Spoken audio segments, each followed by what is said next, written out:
El gobierno dejó en claro que pensiones será la prioridad legislativa para lo que queda de año. De este y otros temas conversamos en Agenda Económica con el ministro de Hacienda, Mario Marcel. Ministro, gracias por recibirnos en Teatino 120. Bienvenidos al Ministerio de Hacienda. Ministro, la vocera del gobierno dijo que pensiones será la prioridad número 1, 2, 3 y hasta 4 en materia legislativa. ¿Coincide? Bueno, la reforma de pensiones es tanto una reforma de carácter económico como de carácter social. Y tenemos un proyecto que ya ha estado en tramitación ya más de 1 año y medio. Sabemos que es algo que la ciudadanía espera y creo que dado el deterioro que va ocurriendo a la imagen de la política, creo que sería muy bueno que el mundo político fuera capaz de responder a esa expectativa y ser capaz de aprobar una reforma previsional dentro de este año, comienzo del próximo. Pero se ha sabido poco de cómo ha sido la tramitación en la Comisión de Trabajo del Senado. Ha habido equipos de expertos que están trabajando, pero ha pasado en un segundo plano en la reforma de pensiones. ¿Qué avances han habido que nos pueda contar? Sí, bueno, se ha avanzado bastante. En la misma comisión se ha estado trabajando con la misma estructura con la que se había ordenado el trabajo previamente para el comité de expertos. Es decir, primero se ha estado tratando de todas las propuestas relacionadas con aumento en el volumen de cotizaciones, que es bien importante, ¿cierto? Porque eso determina el valor de las pensiones futuras para los trabajadores en actividad. Y luego se ha pasado a los temas que están relacionados con la rentabilidad, con el retorno de los aportes de los trabajadores y de los empleadores al sistema. Estamos como a la mitad de ese proceso.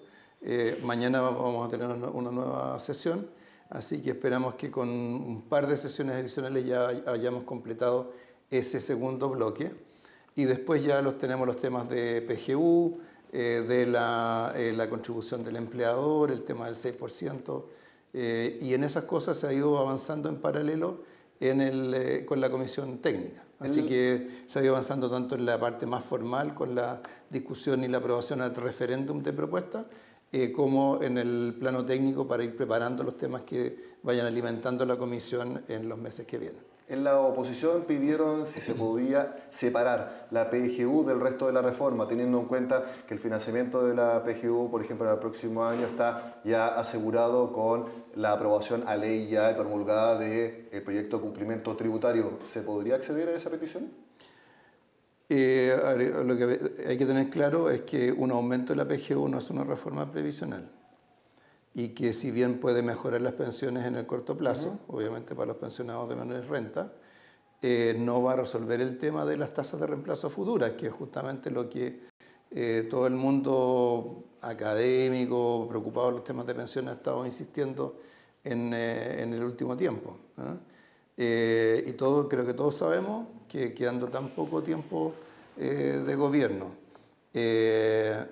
terminando ahora un proceso electoral, pero a poco más de 1 año de tener otro, todos sabemos que si se separan, solo se va a aprobar una parte.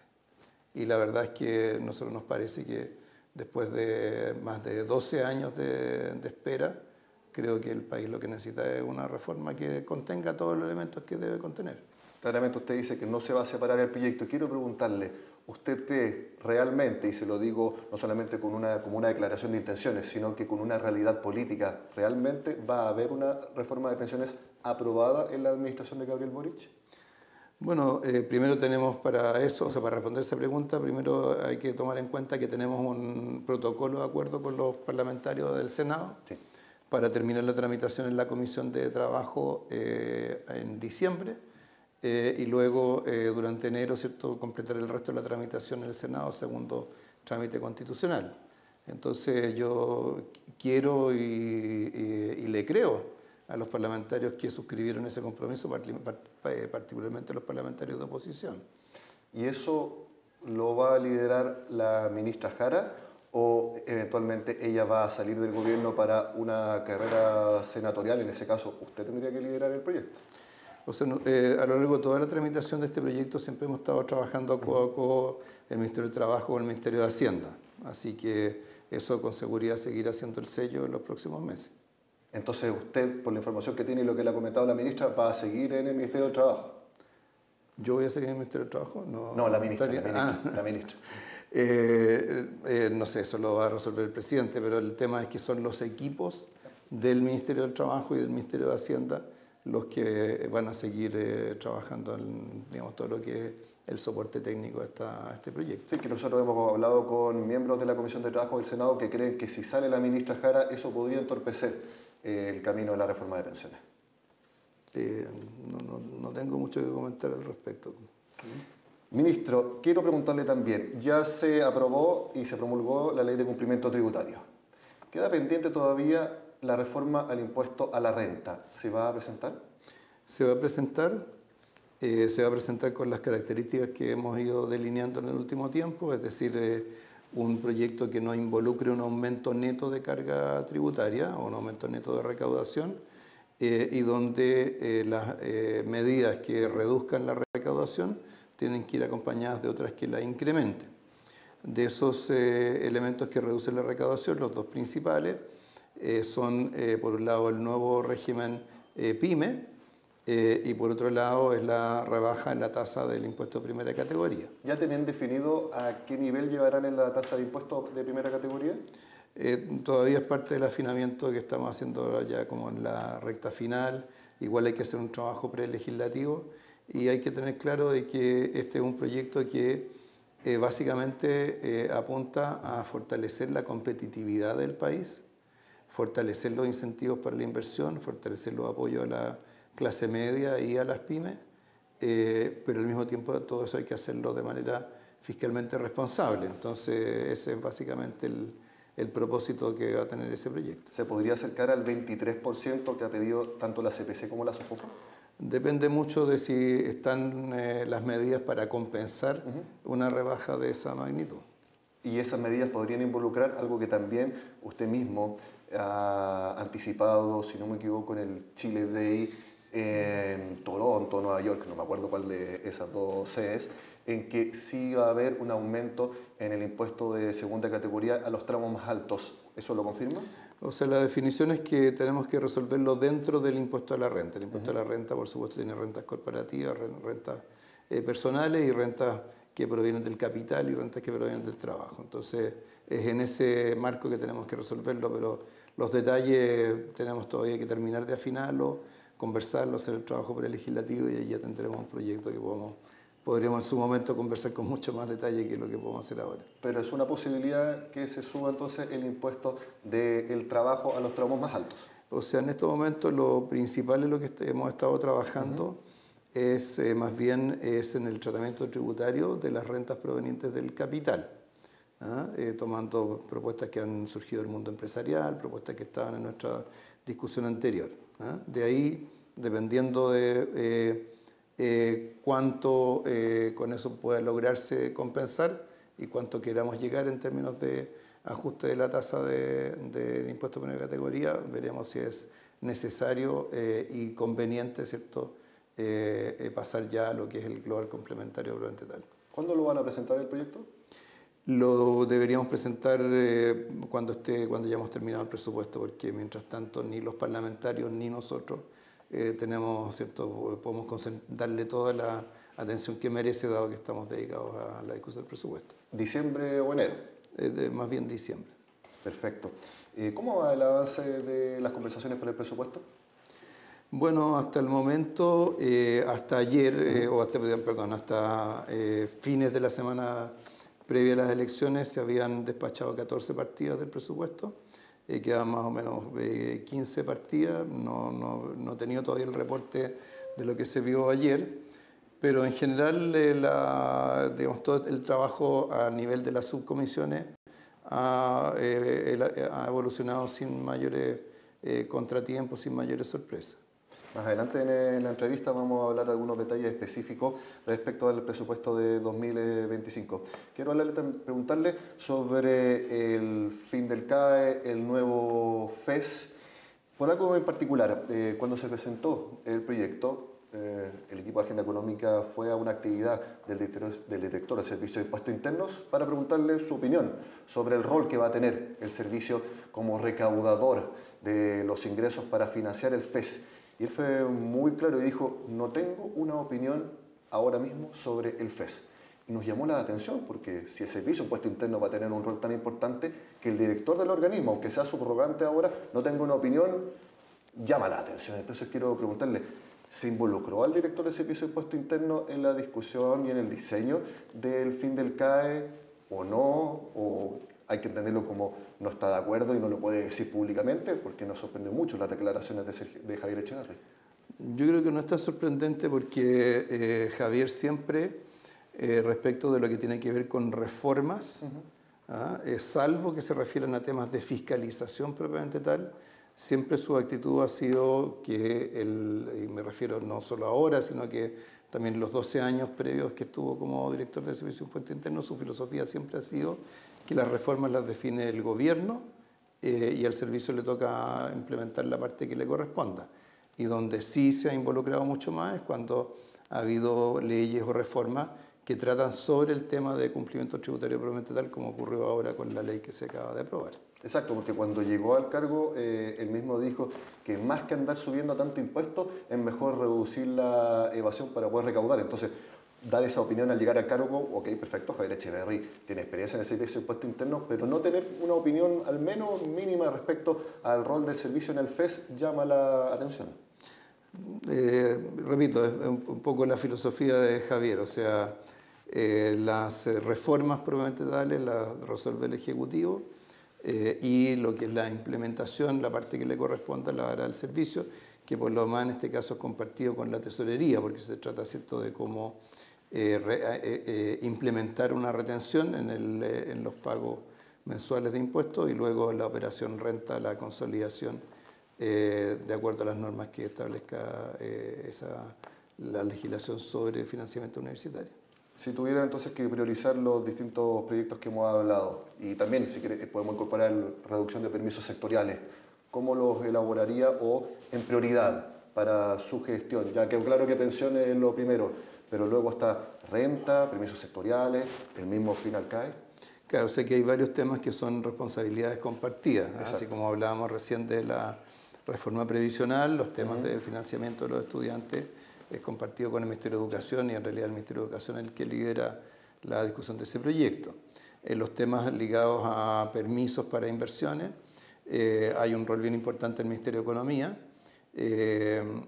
donde en la medida que le hemos ido agregando otros elementos, como es por ejemplo las concesiones marítimas o ¿cierto? Las leyes sobre protección de patrimonio. En ese caso también es compartido con el Ministerio de Bienes Nacionales, con el Ministerio de Cultura. Así es un poco la naturaleza de este ministerio. O sea, hay pocos proyectos que sean 100% hacendarios. Bueno, por supuesto el presupuesto, el cumplimiento tributario, pero hay muchos otros que son compartidos con otros ministerios y tratamos de trabajar de la manera más integrada y coordinada posible. Bueno, yo le dije y a todos ustedes que vamos a seguir hablando del presupuesto y algo muy importante, la proyección de los ingresos fiscales para 2025. Es parte de lo que conversaremos al regreso a esta pausa con el ministro de Hacienda, Mario Marcel. Seguimos en la agenda económica con el ministro de Hacienda, Mario Marcel. Ministro, en el proyecto de presupuesto para 2025 que está en el Congreso, ustedes establecen como proyección que los ingresos fiscales van a subir 8,5% durante el próximo año. ¿En qué se basa? Porque es un aumento que muchos han calificado de bastante optimista. ¿Cuáles son los parámetros que usted puede contarnos para darle sustento a esa proyección?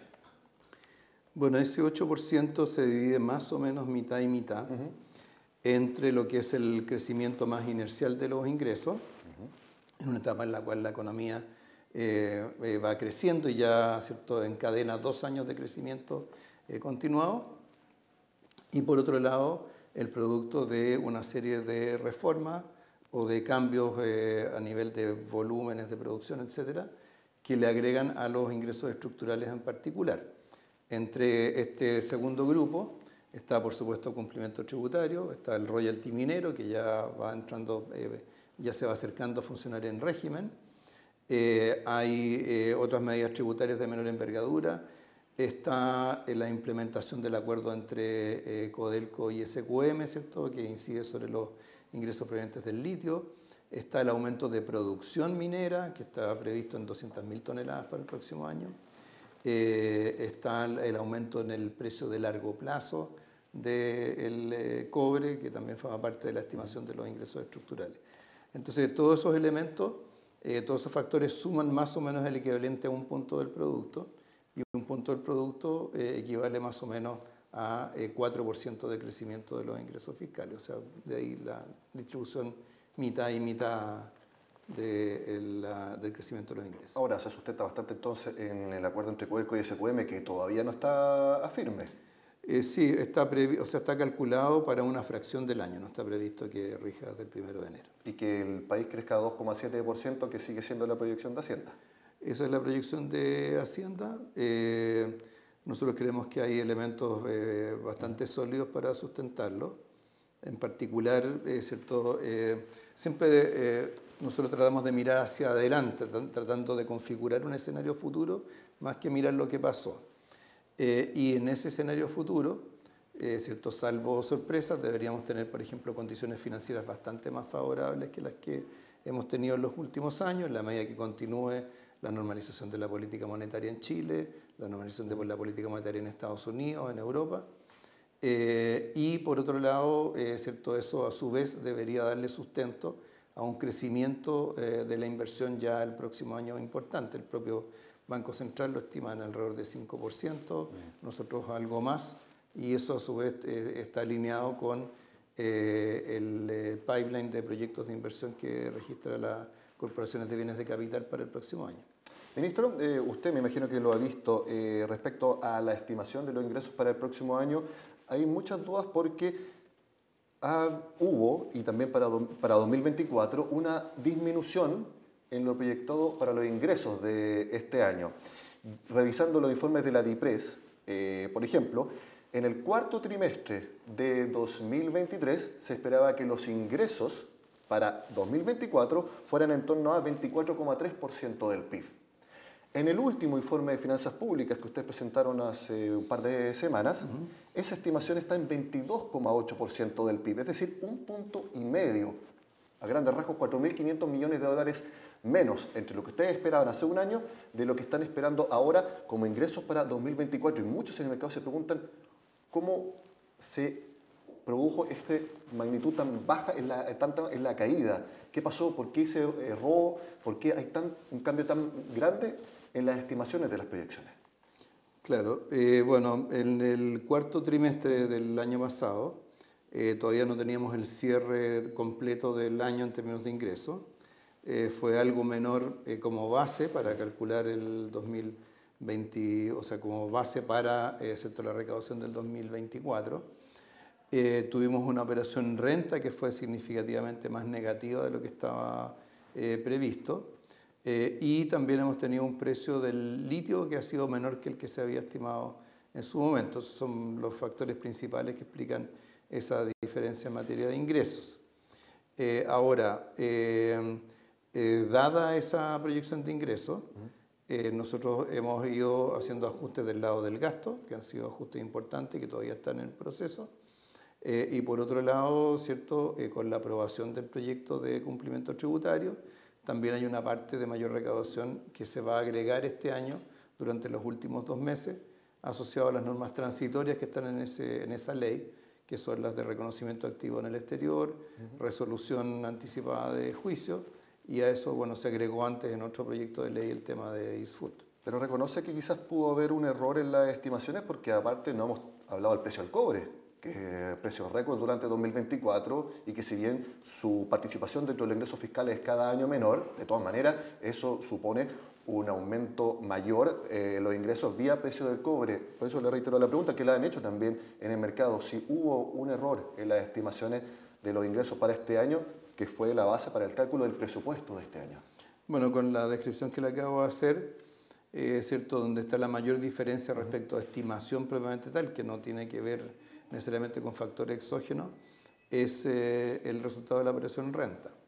Y la operación renta, desgraciadamente, es algo muy difícil de estimar, porque la operación renta, aun cuando se aplica sobre la base de lo que ocurrió en la economía o lo que le pasó a los contribuyentes durante el año anterior, tiene al mismo tiempo valores positivos y negativos que tienen que netearse, ¿cierto? El impuesto determinado comparado con las retenciones, los pagos provisionales que se hicieron, más todos los beneficios o el uso que hicieron los contribuyentes de distintos beneficios, franquicias, etc.